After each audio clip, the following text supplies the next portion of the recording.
Bonjour à tous et bienvenue sur cette vidéo qui doit être sûrement la dernière de cette série de vidéos sur la formation consacrée au logiciel de suivi et d'archivage des dossiers. Nous allons voir aujourd'hui les archives et les rapports. On a déjà fait l'administration et on a déjà fait le courrier entrant, les messages, le courrier sortant et les notifications. Donc, on va voir comment archiver les dossiers.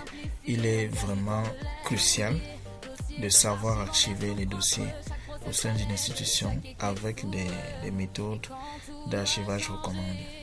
Par exemple, lorsqu'on archive un dossier, il faudrait bien renseigner les informations capitales telles que le nom du dossier, l'année de ce dossier, de cette archive, et les objets même, si possible, et les emplacements physiques des archives. Donc, il ne suffit pas de venir archiver sur le logiciel SAD, et pourtant vous n'avez pas aussi des archives physiques. Il faudrait bien faire l'archivage à deux niveaux. Il faut faire l'archivage physique et l'archivage numérique. Donc pour notre formation, il s'agit de l'archivage numérique. Nous allons cliquer sur archives et là nous avons toutes les archives. On dit deux archives accessibles selon vos droits d'accès.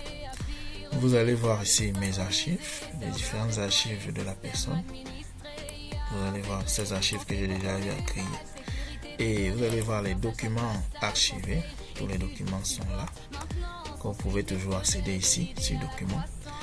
Vous allez voir donc un nouvel onglet là, qui est intitulé Nouvelle archive. C'est cet onglet qui nous intéresse. Donc on clique sur Nouvelle archive. On va mettre le titre de l'archive. On va mettre archive. Voilà, archive. Archive 1 par exemple. Alors la portée de l'archive, elle est personnelle ou elle est dans le service ou alors elle est institutionnelle. Donc il faut choisir. Si la portée est personnelle, vous archivez votre dossier personnel. Mais si la portée est institutionnelle, il faut bien choisir ici institution. Au niveau de l'année, c'est l'année 2026. La catégorie d'archives, on peut dire simplement des dossiers. Attendez. Dossier prestataire par exemple. Voilà. La référence de l'archive, vous pouvez mettre, vous n'êtes pas obligé de mettre ça, vous pouvez mettre RAS, voilà. Alors, la date du document, date de l'archive, on va mettre par défaut la date d'aujourd'hui. L'emplacement physique, tout à l'heure je parlais de l'archivage physique et numérique. Lorsque vous archivez ici, assurez-vous aussi d'avoir archivé de manière physique votre dossier. L'emplacement physique, donc on peut dire dans la salle serveur par exemple, armoire, rack. Donc j'ai archivé ce dossier dans la salle serveur et dans l'armoire rack. La description, c'est que vous allez tout raconter sur ce que vous connaissez sur votre archive ici. C'est là que vous devez écrire tout. L'archive contient ceci, vous écrivez. Et après avoir écrit, moi je vais dire par exemple l'archive contient une demande, une attestation d'immatriculation.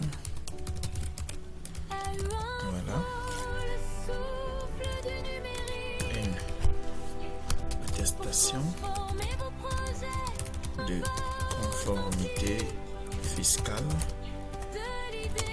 Un plan de localisation. Voilà. Alors les documents de l'archive, vous cliquez sur parcourir et vous allez choisir vos documents. Voilà les trois documents que moi je vais choisir. Voilà. Le premier document, la TIM, l'attestation d'immatriculation. On clique sur créer l'archive. Alors comme je n'ai pas mis tous les documents, je n'ai mis que l'attestation d'immatriculation. Je peux revenir ici, je clique sur parcourir. Je choisis donc l'attestation de conformité fiscale, j'ajoute. Et je vais faire la même chose pour le plan de localisation. Ajouter un document. Voilà. Donc, l'archive a déjà été créée parce que là, vous voyez les différents documents de l'archive. On a le plan de localisation, on a l'ACF, on a la TIM. Donc, et vous verrez aussi la taille de chaque fichier ici. Et ajouté par M. Sonombala en nom parce que je suis très bien connecté en tant que Sonombala. Qu'est-ce que nous pouvons encore faire avec les archives? Il est possible aussi de gérer les documents de chaque archive. C'est aussi possible d'ajouter un courrier lié ici en mettant son identifiant, mais c'est une fonctionnalité qui n'est pas très importante. Alors ici, ce que nous pouvons faire aussi, c'est de prendre ce document qu'on peut le déplacer ou le copier vers une autre archive. Allons voir un peu ce qu'on peut faire là. On va choisir la destination. On peut mettre ça dans le dossier Yannick. On va faire une action de copie, pas de déplacement, et on valide l'action. Allez voir que l'opération a été effectuée avec succès. Si nous retournons sur l'archive du dossier Yannick, on l'ouvre. Vous allez voir que le document que nous venons de copier est déjà là. Vous voyez, c'est vrai qu'il avait déjà un document pareil, mais pour l'essai, nous avons ajouté un nouveau document. Je peux donc revenir ici sur archives. Et là, vous voyez que nous avons 3 archives accessibles. Archives actives, 3 toujours. Créées en 2026, nous avons toujours 3.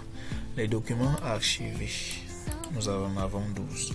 Parce qu'il y a une différence entre une archive et un document archivé. Une archive peut avoir plusieurs documents. Tout comme une archive peut avoir aussi un seul document. Mais on ne peut pas parler d'archive sans parler de document. C'est impossible. On ne peut pas avoir une archive qui n'a pas de document. Il faut bien qu'il y ait minimum un document pour parler d'archive. Alors, quelles sont donc les fonctionnalités des filtres et des recherches globales? Ici, vous allez voir la recherche globale des archives. On peut faire une recherche avec le nom. Voilà. Toutes les années, toutes les catégories, emplacement. On va mettre salle, serveur, par exemple. On fait une recherche. Vous allez voir qu'on a un seul résultat. L'archive de Yannick 2026 qui est à la salle serveur dans l'armoire qui a 7 documents. Donc, on peut l'ouvrir. Nous voyons bien que nous avons 1, 2, 3, 4, 5, 6, 7 documents. Donc, il n'y a pas de problème. C'est exactement de cette archive qu'il s'agissait. Donc, voilà pour ce qui est des archives. Alors, pour ce qui est des rapports, nous n'avons qu'à cliquer sur rapport. Et là, sur les rapports, il y a la possibilité de créer de sélectionner une période. Soit on veut des rapports de manière générale, soit nous voulons des rapports mensuels, annuels ou périodiques. Si c'est un rapport général, allons cliquer un peu sur l'état de traitement des courriers. On va générer ce PDF et nous allons voir ce que ça donne. Voilà, nous démarrer et on ouvre le fichier. Voilà. Pour l'état de traitement, nous allons voir ici que la période elle est générale, situation des affectations des courriers. Nous avons 18 affectations, 0 en attente, 0 en traitement. Nous avons 18 qui ont été terminées. Donc tout a été terminé pour les affectations. Voilà. Comprenez donc le document. Vous voyez que le document a pour référence ici pour nom, SAD, traitement avec un code. Ça, c'est l'année, le mois, le jour et les minutes, les heures et les secondes. Donc, c'est ainsi que sont nommés les documents sur SAD. Voilà, on peut fermer ça et on rentre ici. Comme rapport aussi, on peut avoir les courriers en retard. On peut avoir la fiche de circulation. On peut avoir la performance des services, la performance de toute l'institution. On peut avoir le rapport de synthèse de direction, le registre du courrier entrant, on peut avoir le registre du courrier sortant. Alors, on peut choisir aussi ici la période mensuelle. On choisit pour janvier 2026 et vous verrez qu'il n'y aura rien parce que janvier 2026 on n'a eu aucun courrier. On choisit donc août. Nous allons choisir août 2026 et généralement quand on clique pour générer le fichier, nous devons obtenir uniquement les données de août 2026. Donc nous attendons un peu que le rapport se génère.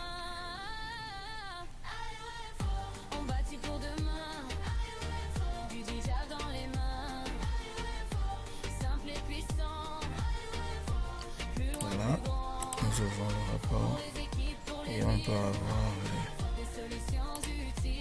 la performance des services pour la période de août 2026.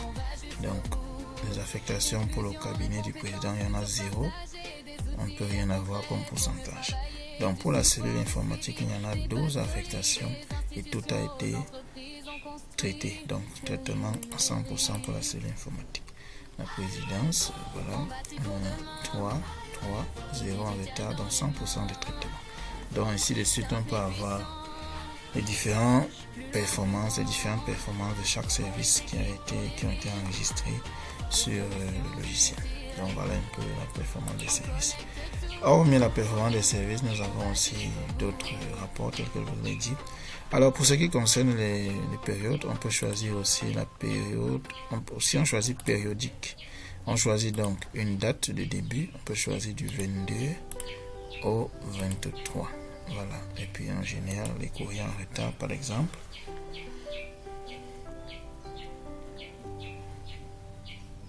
Dans le silence du clavier qui s'éveille, allô info et signes de main, merveille, sur mesure.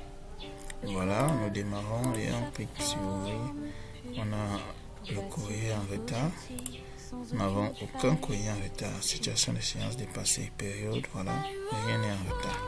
Si nous avions des courriers en retard, on devait voir directement le service détenteur et cela permettrait à l'ordonnateur de choisir une méthode appropriée pour peut-être sanctionner ce service ou alors rappeler ce service à l'ordre parce qu'il a eu un retard de traitement. Donc voilà un peu pour ce qui est des rapports et de manière générale pour ce qui est de ce logiciel.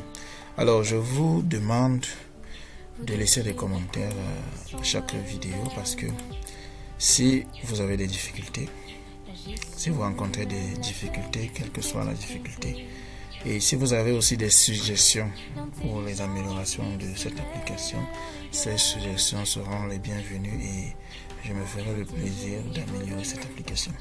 Merci d'avoir suivi cette formation et à très bientôt.